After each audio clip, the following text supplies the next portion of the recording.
This is Gregg Hurwitz, and you're watching the Break It Down show.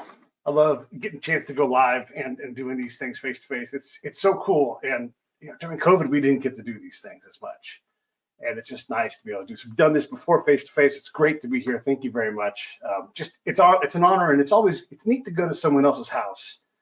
When I was a spy, one of the things I learned was you have to be a good guest. And that means allowing the host to be the host. And you guys are super gracious here and everything, but there's a different dynamic than sitting down like I'm from 60 Minutes, all buttoned up, crew, versus like I've been to people's homes, and you know where you live, the kind of neighbors you have, and like their wife is like, oh, she made her favorite cookies for you, and so now I'm eating their cookies and being a guest, and it's just such a cool dynamic. I don't know, what are your thoughts on that as we get started? Well, I mean, so much of that, it's very important. One of the things I've learned traveling a lot, as you traveled a lot under a lot of conditions, different cultures host differently. And it's one of the warmest and best ways to get to know a culture and get to know people. If you have that like European hospitality, there's Arab hospitality, there's Jewish hospitality, there's all the different modes of it. And it's really the way that you get welcomed in where you can start to observe how a culture works, how people are gracious. It's food, it's the sights and the scents. So a lot of the research that I try and do, it's funny because I say research, but it's really just me living my life and going around and doing stuff. Everything stitches into the books, really. But it's a great part of it is being welcomed into different types of places and communities and cultures. It's one of the highlights. And, it's funny you open with that because Nemesis is very much about a clashing of two cultures and a collision of two worlds. Yeah. By the way, here is Nemesis. And I'll put the links in the show notes. So when you guys watch this, just go to the description and you'll see Gregg's latest book, Nemesis. Awesome. I love reading about. So first off, I'm writing a book. I say I'm writing something. You're a real writer. I'm like a guy who writes things. And I got invited to write in a compendium of stories based on like crime stories told in the LA setting. And I'm like, well, I type into, and I'm not a big ChatGPT guy, but I type into the AI thing. I'm like, what's a premise for a Stephen J. Cannell, Mark A. Larson, LA detective type story? And then it gives it to me. And it was just wonderful to have that kind of inspiration to see what their formula is. But now I'm writing for this thing, right? It's just going to be a little, 2,000 to 8,000 word thing. It's not nothing, but it's fun to play in that space and take my experience and apply it to like, how would I be a detective, for example? I'm going to throw a little bit of living on a trailer in Malibu because Malibu's they're going to have trailers for building things, and so there's all those things that go into these classic formulas for stories. And I guess in my case, I could be tropey, I can be right on the nose for some things because this is a compendium and it's a smaller thing, but you can't. You've got to find how to get off of the nose, but also hit the sweet spot. Do you ever feel like that's a thing for you, or am I putting something on you that doesn't belong to you? Well, it's funny, I've been at this a long time, man. I started my first novel. I was 19. I was a kid. I got super fortunate and sold my first book when I was really young. And so early on, I think I thought a lot about that of like, what are the tropes and what's the way stuff works? And you're just doing it all. And now I sort of naturally, I think, come up with these plots and stories and structures and scenarios. And then I always want to go in and like ruffle up the hair on them and have like, it's an expectation things will go a certain way, but it's always that moment of surprise when, this is the scene that always turns left and I take a right-hand turn, or something just completely is anticlimactic in a way that's stunning and sort of inventive. So I'm always looking at that. And part of that is I've just written so damn much. I probably have 3 million words in print. I've written a lot of these scenes, not to mention for TV and film and comics. And so it's a really fun part of it for me is figuring out where you can kind of move and deviate. It's funny. I'm reading Ross McDonald book right now. I picked up, it was mentioned, The Underground Man was mentioned in another book that I was reading. And I just thought, let me grab that. I meant to kind of catch up on him. And you're talking about great Southern California writers. Of course, we have Connolly and Crace and Elroy, and we have Chandler, and it goes back, James M. Cain, and Ross McDonald is so wonderful.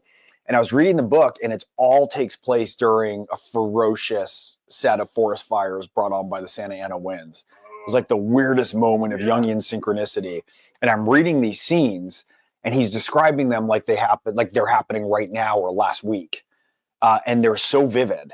And I was thinking about it, and Ross MacDonald is somebody that we might think about as writing in tropes, right? He's an old-fashioned kind of hard-edged guy, but everything has this inner life that makes it glow and gives it this sort of ring of verisimilitude. You always have a different handle on a character, right? They're never quite the stereotypical version. Yeah. He'll sort of feint at an archetype, but then he'll ruffle it and he'll fold it back on itself and he'll play. And I think that's always what survives, what sort of breaks the mold or alters it. I've been doing a lot of writing about baseball. And I like baseball and I like to go back. So I'll go into like the newspaper archive and I'll read the old sports writers. And it's fantastic. They're writing about boxing, and then you read the boxing accounts and they're so detailed. And these guys are just taking fantastic notes because they're like, and it's not just a right hand, it's a booming right hand or whatever that, the descriptions. And I don't want to say we use less adjectives now, but there is a richness that I'm not used to in the writing. I mean, even like old Jim Murray, another great LA writer, he wrote sports, but he was so wonderful with how he saw things. You do a lot of this too, by the way, like a watermelon smile, like these things that are Steinbeckian. Star Rattled Sky, that's Steinbeck. These short little things that really nail it. And Jim Murray was great at looking at someone and describing a batting stance or an attitude. It's really that richness in the older writers is something that I'm trying to bring into what I'm doing. Like, how do I play around with some of these words? It's funny because, you're talking about this within different genres, and some of my favorite writers, who write in a noir, what I think of almost a noirish style, are in different forms. Like if I read Christopher Hitchens, he's so wonderful in language, and he has this sort of Chandler-esque edge. He's of course gone, but there's a writer who I admired and read profusely when he was at Vanity Fair called James Walcott.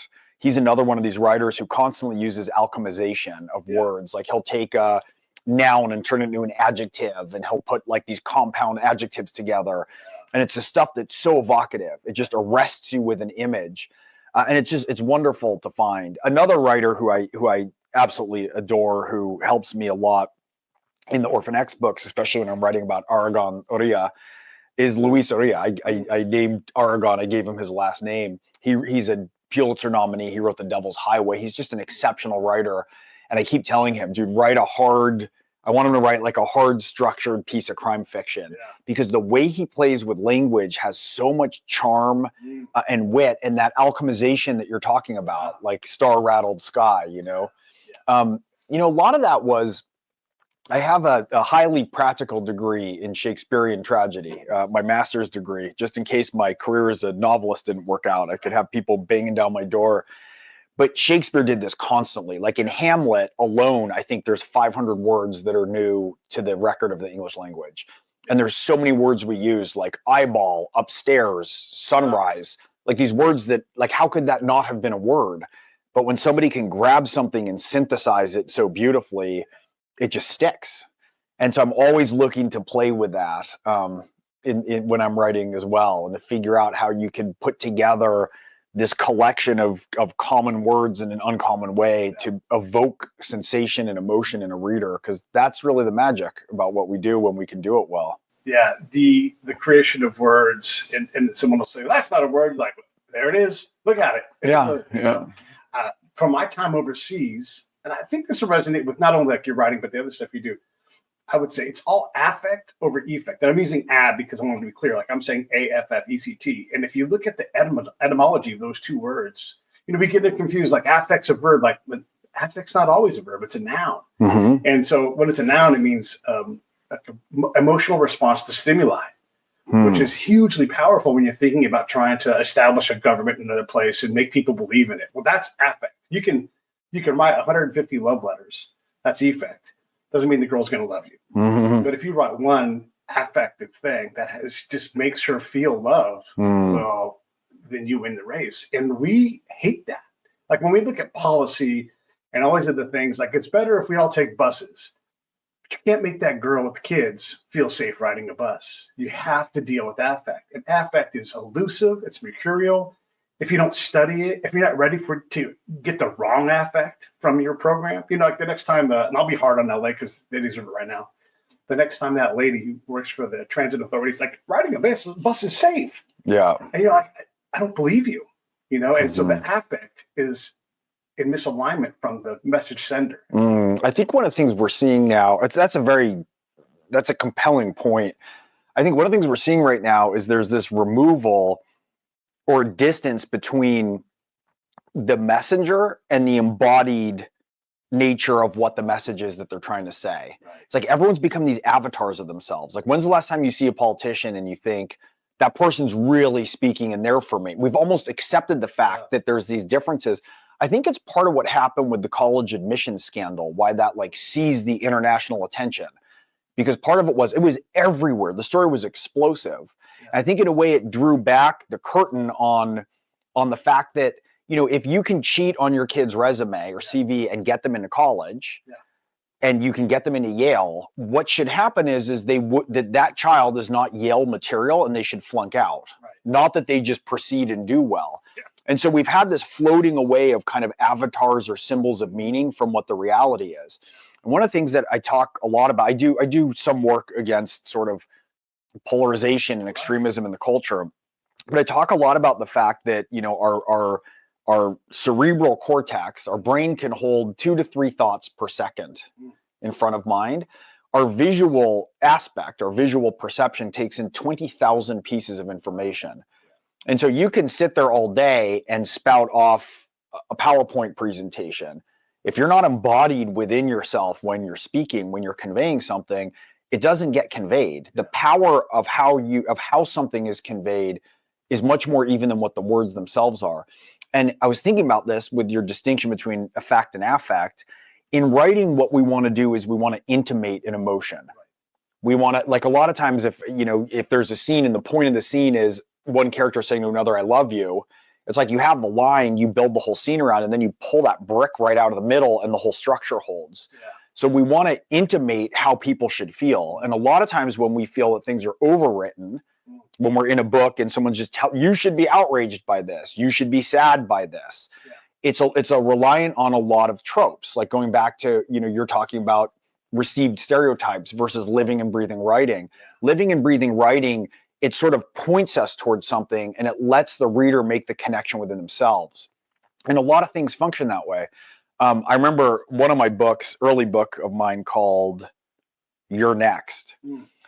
I had a scene in which there's these 2 characters, and one of them is a huge guy named Dodge, big, tough guy. He's very taciturn. He doesn't say very many words at all. He says 1 word per chapter. And I just always made it that the word was the most eerie possible word. And there's a smaller guy who's always very kind of chattery next to him. And I had a scene where they do a home invasion and they need to get answers from people.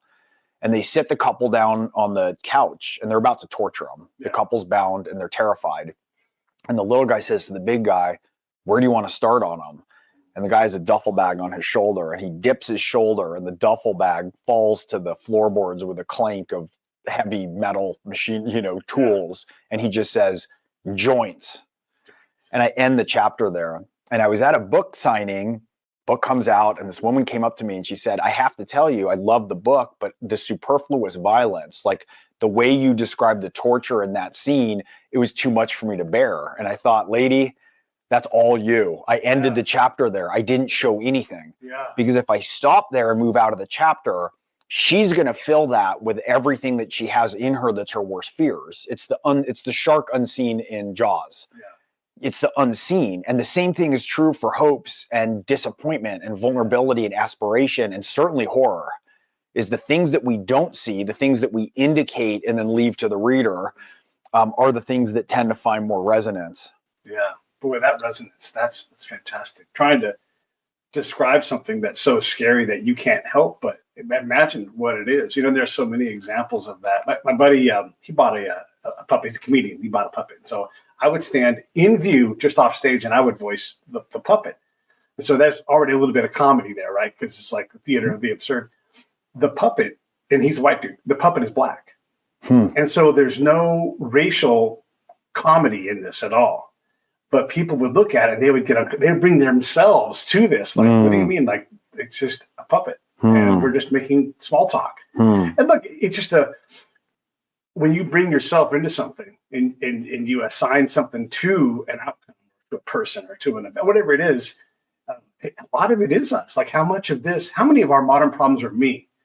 How many of our modern problems are like when I talk about like Israel and Hamas on the show, a lot of times I'll say, when does the politics stop? Like the one side hates Netanyahu, but he's been the prime minister most of the last 30 years. So it's a fact. Like that guy continues to get elected in. So there's politics going on there. There's their politics, our politics, regional. And all of a sudden you realize, like, where's the room for the actual conflict? Because there's so many players in these complex things that are bringing themselves into something that it's very hard to describe, like when the problem is defined and when the problem is external.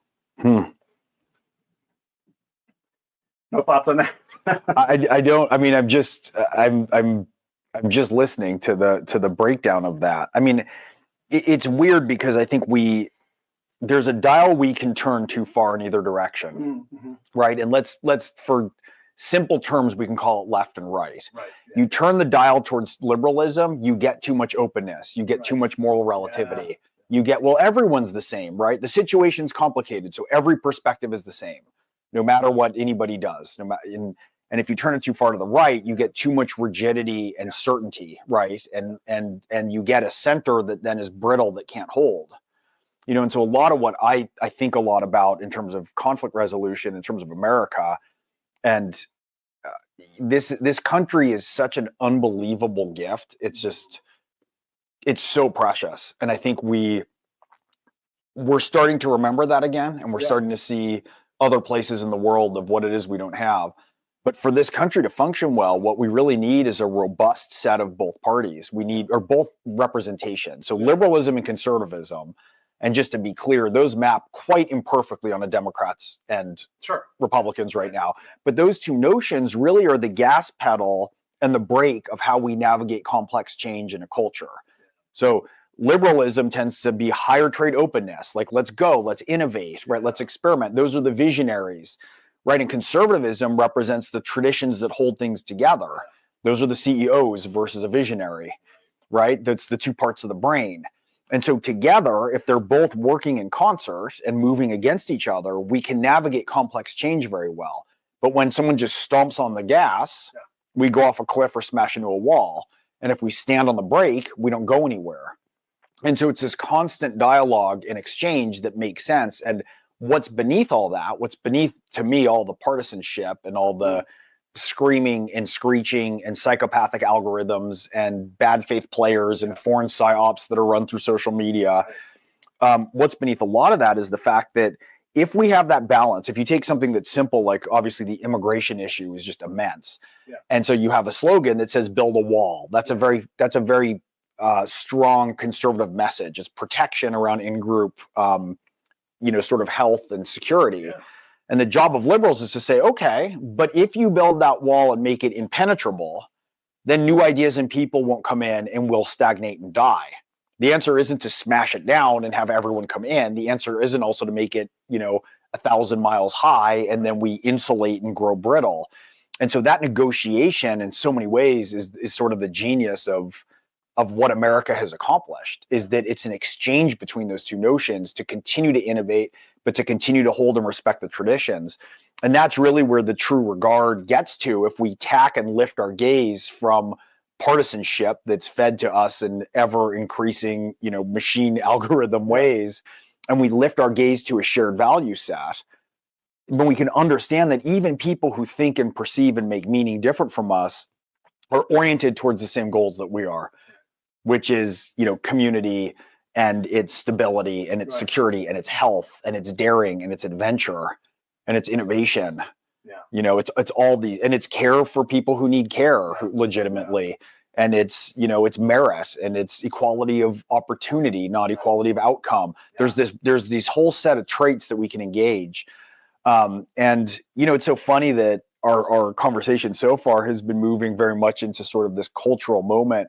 It's so much of what was on my mind and foremost in my mind in a lot of ways when I was writing Nemesis, though obviously it's through a way more personal filter. I never write books from like the abstract down. Okay. Like, what's a theme, right? What's happening politically? How do I make a metaphor for the political situation? Yeah. I just think about characters. Yeah.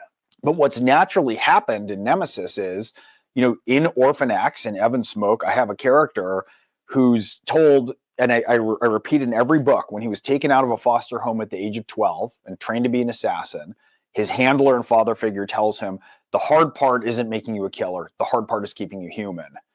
And so it was inevitable in a way that here in this 10th book, at some point, if he becomes more human, and if he establishes a friendship, which he has with Tommy, he understands and is starting to figure out to speak the strange language of intimacy he was never taught. When you have intimacy, when you have a relationship with somebody, people are messy, man. Yeah. People screw up your schedule. They screw up your perfect assassin's 10 commandments, right? Evan's OCD, they leave smudges on things. It's messy. And so here he has a conflict with a friend who is beloved to him, who he can't deny the friendship. And yet their two systems of how they make meaning and prioritize things are in a clash, and it's a battle between them. Yeah. And it's pushed to the surface. And it was a very moving book to write for me.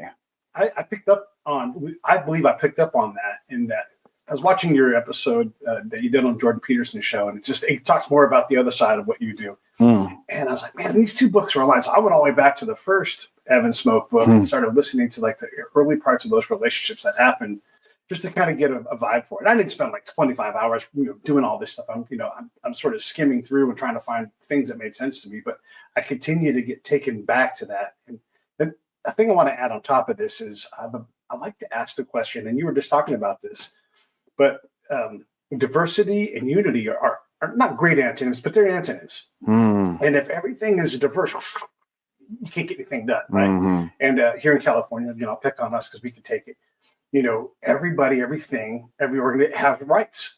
And so you go to court and you're like, I don't think this is right. I'm going to go talk to the man, woman, and they're going to decide for me. And then if they don't get my thing I want, then we're going to go up higher and higher and higher. And so that makes it so that we almost ossify into this very conservative thing because everybody has rights. So no one is allowed to simply just march forward and make sure the reservoir is filled or make sure that this other thing or prioritize, things like, okay, we want to help here, but we have to master that. We struggle with that because we're a very diverse place. We love our diversity, but that denies us the productive unity. Unity can be brutal and exclusive. So we don't want that, but you also have to have a leader who can take all these different things and get it to go in the right direction. If everybody's got their hand up with a great idea, nobody has a great idea. I think I have a couple thoughts about that. One of them is, I think we have to figure out a way that we can reorient ourselves to viewing our primary engagement with the culture, the community, the world around us, and the country as being one of responsibility over rights. Of course, we have rights and rights need to be protected, but we have a responsibility to our community. We have a responsibility to do good. The other thing that I think a lot about is I think the word diversity now has been too politicized. It's sort of a captured phrase. One of the phrases that I like a lot better is variance or varied instead of diversity. And when you're talking about this, I think one of the failings that we have and why I talk a lot about tacking to this shared value set, why that's so important is we don't have a clear hierarchy of values. So in a lot of ways, if somebody comes in and their highest value is inclusion, it's like inclusion is a great value. Yeah. It should be 17th, right? Yeah. Like inclusion, if it's the top value, whether you are a orchestra or a sports team or a platoon, inclusion isn't the primary value because if it is, then all the groups cease to have meaning. So it's important, but also what's important is that we're tacking to sort of measurable results that are based on merit. And in my own life, in my own community, in my own family, in my own professional community, I just look for the best person for whatever job. I look for, friends who I connect with. I look for the best agents and the best managers. And, sure enough, my community, my professional community, it looks like America. It's like it's people from all over the place, right? Because if you establish a very broad scope of your openness, you're going to draw talent from all across everything. But you can't go forth in a venture with inclusion being the primary value at the top of all things. And we have to sort of redefine that and redefine what that is. Responsibility is a good one, Truth is a good one. Because I think if you're not starting from truth, everything's fruit of a poisonous tree. If you're starting with manipulation and you want to manipulate numbers this way because of your ideology, and you want to tweak things more left and make the science match that, or you want to move things more right and make things rigidify around that. If you move towards truth and that's the North Star, everything else can sort of fall out under that. And I think we've gotten ourselves removed from that, and we've had a confusion of phrases that are ideologically produced that are sort of masquerading as the highest value set. Yeah. Yeah, there's a lot to be said for that. When we activate and try to get things done, inclusion, whatever it's going to be, our activist set tends to not know when they've won. They tend to like push and push and push until it's like, hey, I can't care about that anymore. I've given you what I can give you. This other problem over here, or all of these people's homes burned down. Yeah. All of these major things. So your quadriary or quintiary concern, okay, great, we'll get back to that. But for right now, why did this happen? Was this preventable? You and I know the Santa Anas were horrible during that time. You can't fly an airplane or a helicopter during that. But there's also other problems, and it appears to be other problems. And beware anyone who's snapping them all black or white. Like, it's the conditions were absolutely horrific. I went out on my balcony last week. I almost got blown off the balcony. Yeah. We had 100-mile-per-hour hurricane winds, and sparks were flying. Yeah. Could we have been better prepared? Is there also an aspect of our governance that was lacking? Absolutely. Is there an aspect of the fact that we have gotten softened with luxury, myself included, and we got a battle plan together as fast as we could? But there's a lot in terms of preparation. There's a lot in terms of community responsibility. There's a lot in terms of political competence and management, and there's a lot of the conditions such as they are. We live in a space that's designed to burn itself down once in a while. But we could do a lot more planning. We certainly could. Yeah. Well, and also that all of those things, these preventive steps, they all take money. And I don't see a whole lot of people in the I want more taxes line, Well, I think there would be more if we felt that there was a lot of transparency on how our taxes are being used, and if we could see reports with some measurable results and progress. I think part of it is we have a lot of distrust and our disconnect. I think it's why we're in such a populist moment, because we pay more taxes in California than almost anywhere. Yeah, right. New York pays double the taxes in Florida and has a completely different situation around crime. Yeah. So the ratio of taxes, when distrust is high, we need transparency. I think we need a game plan that is marked out in advance and then is transparently reported on, which doesn't just mean everything's perfect, because as you know better than anyone, no plan survives first contact with the enemy. Yeah. But if people can come out and say, look, we went this way, it didn't work, 10% of that's waste, we're cutting losses, we're reassessing here, here's what we've learned, here's a measurable report of where we are, people, I think, would be happier to put more money into these resources if they thought they were being used intelligently and not peeled off for these other sort of ideological causes, like you were saying. And people don't want to be asked to support a cause that isn't aligned with reality in their reality, just like people don't want to be forced to celebrate things that they merely are willing to tolerate. Tolerance is a pretty high bar for some people. I mean, we've seen a whole intolerance. Yeah, all of that you just talked about, when you look at, we'll talk about leaders, like political leaders, and their inability to say, this is 100% on me.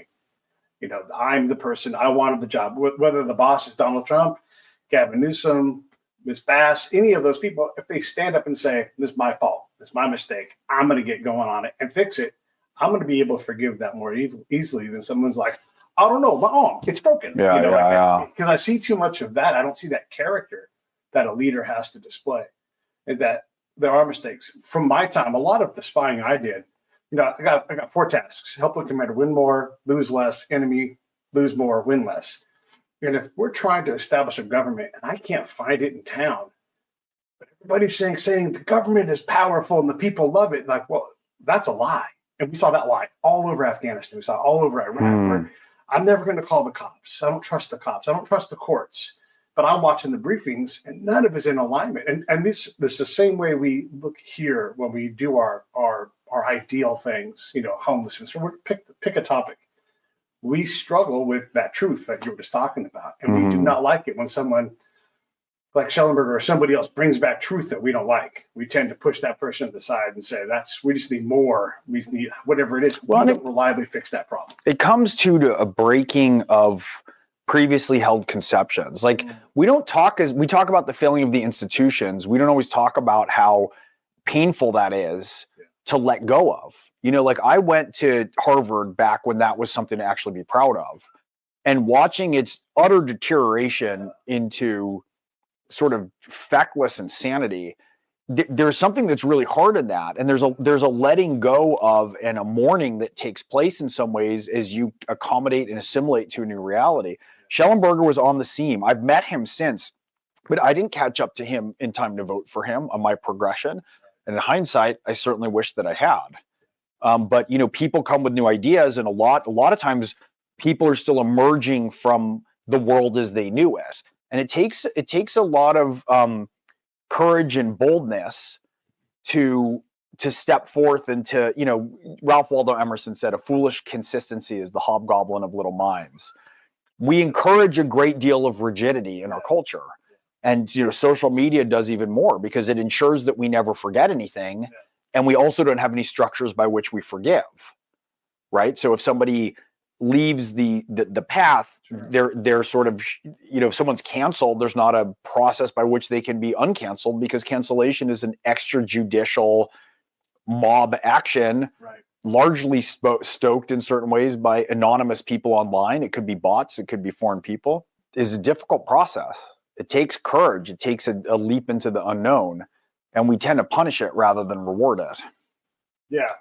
The lack of, I call it miscomfort of having to do things the right way. It's the critical path versus the path of least resistance. And we love, especially here in America, we're like, we're just going to ride over the top of this thing and get it done. And sometimes that is absolutely the answer. But so many times it is that hopping, sometimes backwards, stone to stone, maybe getting a little wet and making mistakes. I always talk about, like, when you work overseas, spying, whatever it's going to be, not making mistakes is the first mistake. It's all fraught with error. Nobody knows how to stabilize a country. And stability it's elastic. It takes tremendous strength to pull that band and then get anchors that stay. This place is remarkable. Like, if we all drove around the nation more and met our own neighbors, we would see what a remarkable place. It's so rare to have this much space, this much resources, this many people from these many places, and to have it work. And I'm saying work, right? It does work, though. It's an interesting exercise when you meet someone from Texas who looks at California and is like, you guys are crazy. My friends who are military guys are like, do you carry a gun wherever you go? And I'm like, no, I don't. It's not that dangerous here. Like, there are dangerous areas, there are dangerous things, but we just don't see enough of how great we are here to understand maybe how to fix or how to pick problems. 80% to 90% of Americans agree on almost everything. Right. If we can get to the personal, part of this is, and I think this might be why I have some of these extracurricular pro bono ventures into the culture to try and fix things, because so much of this becomes wordplay. There's a reason why we keep saying that things feel Orwellian. If you can capture words, and if words don't mean the same thing to different people, if you're in one group of people and you say MAGA, it means one thing. If you're with another group, it means something else completely. Same with Black Lives Matter, same with patriarchy, same with gender. Like, once the actual words themselves even become laden with different meanings that are representative of things, we're losing the tools to communicate. And it becomes very much like a Tower of Babel, where we're lacking even the means to have a shared frame of reference within language. So you can't agree at the level of words. And then there's these topics that you're not allowed to discuss. And then there's the messengers who are canceled, or you get canceled if you associate with them. And it's this constantly driven kind of bifurcation into different realities that we're seeing. And we forget, if you get down to the level of person to person, there's so much agreement in America. Every major topic, we've pulled it. Abortion, border, social security, race, gender. You go down the list. It's almost every single topic. If you don't phrase it like an asshole, like if I do a poll and I say, I believe in climate change, you might get in the 40%. If you say, I believe climate change is a hoax, it's the same thing. I wrote one question to say, America should keep we should keep clean and take care of our skies and seas and fields and streams. 94% of people agree. So if you're looking for and phrasing things to get consensus and build from there, we can get consensus and build from there. If you're phrasing things to use catchphrases that are litmus tests to divide us, there's going to be litmus tests that divide us. That you go on patrol and they always try to help me do my job. Like, I don't need your help, but okay, I'll take your survey. And then I read the survey, and the first question, it's a platoon going out in Afghanistan, right? And it's like, if I gave you a radio, would you take it? Yes. Okay. So all the answers come back yes. Would you listen to this program? It's all closed questions, yes, no. And so I just, I'm not even going to ask these questions. Let the lieutenant ask those questions. I'm going to ask different questions. Like, what do you use the radio for? Do you know about these programs? All the other questions that give you more richness. And what you realize is that in House 1, in Valley 2, the dad is like, I can't touch the radio. My daughter has it all the time. She listens to music, and he's just smiling the entire time. His next door neighbor is like, if I catch my kids touching that radio, it's all sticks and asses around here. I'm going to be out. And so I'm like, we have no idea how dangerous our little radio program is. Right. We're asking yes, no questions. And so we create these problems that are invisible to us. And we look effect. We got rid of 1,500 radios this month, and it's like, they're working. The other thing that goes, it's not measuring unintended consequences. No. I mean, one of the things I've learned, that's such a great story, and it's so telling of how the bureaucracy mind can't grapple with reality. Right. Reality is where ideology goes to die. Yes. You have your views, whatever they are, and we're afraid of, it's so interesting. You talked about like the first mistake is not making mistakes. Yeah. You have to go in and get messy and cancel stuff. And like, whenever I'm working in a cultural intervention, the first thing I think about is, look, 99% of these make everything worse. Right. What are all the ways that this is failing? What's all the negative input? Let's test everything to make sure that this is being received the way it's intended. You want to get all that grit, and you want to be sharpened iron to iron. You want to get to the quick. But you have to be willing to take a lot of slings and arrows. The slings and arrow part. So I'm in Iraq, same program, radios, etc. And the person in charge is like, here's the broadcast circle. It's this big. That covers what we estimate to be 5,000 people. And then here's the next circle. Here's the next. So look, I'll go out, turn the radio on, static. And so I come back and I warn the guy. I'm like, I'm going to brief it. There's no radio signal out there. That is not working. You're right. There's radio programs. None of them are where you say they are, and none of them are ours. And so the guy blows me off, whatever. And so he briefs. I got to raise my hand. I warned him, I gave him every chance. And I tell the boss, I'm like, none of those radios exist. None of them are broadcasting. And then when I went to the locations where they were supposed to be, there's no physical radio there. I don't know where they went. I don't know anything else, but I can tell you that those 5 circles don't broadcast. And then the boss loses his mind. He's very controlled. His face gets red. He holds his face. He's like, and he looks at that guy and looks at me.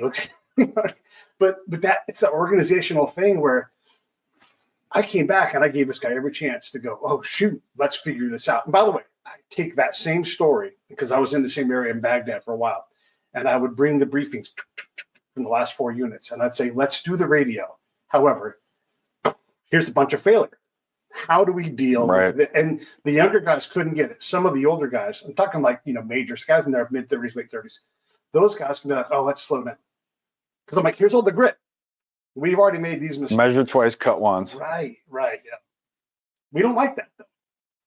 Well, we don't. And we've really, we've denigrated efforts of people to negotiate and compromise and misstep. And you can't think without talking. And when you make the cost so high that if you say the wrong thing, you can have massive reputational and financial damage inflicted on you that wrecks your mental health, that ruins your family. The stakes are too high. And if we can't do it, if we can't negotiate and grapple with words, we're going to do it with fists or knives or guns. That's why the First Amendment's the First Amendment and the Second Amendment's the Second Amendment. It's like, let's get it done with the First Amendment. Let's not run out of words. Yeah. Well, I've had you for plenty of time, and I want to make sure we talk about the book one more time. Here it is, Orphan X, Nemesis. You guys, put it right there. Get that. The link will be in the show notes. That's where you can get it. I love it. I love this book. Like I said, I went back and started reading the first one again, and it was great to get a chance to preview this with you. Great to talk about culture too, because I always want to talk about that with you. It's wonderful. So thank you very much for coming on. I'll let you have the last word, and then we'll wrap it up. Well, it's great to see you again. I appreciate this, and I'm out on book tour. I'm doing a big book tour for this one. It's sort of it's a culmination in a lot of ways of all the first Orphan X books. You can jump on board with this one. It's a standalone if you want to just pick it up and read it as is. But there's a really shocking ending to this one that after which nothing's going to be the same. And I loved writing it. And I'm touring everywhere. I'm going to be in Florida, New York, and a bunch of stops in Texas and California, and I'm just going, Ohio. So look me up at gregghurwitz.net and find me on social media and come out and say hi on the tour.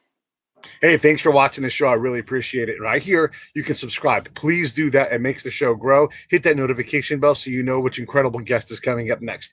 Down below is the PayPal link. You can put a small subscription in. That is an enormous help. All that money goes right back into the show. And then right up over here are the next episodes you should listen to, curated by yours truly. Thank you so much for watching.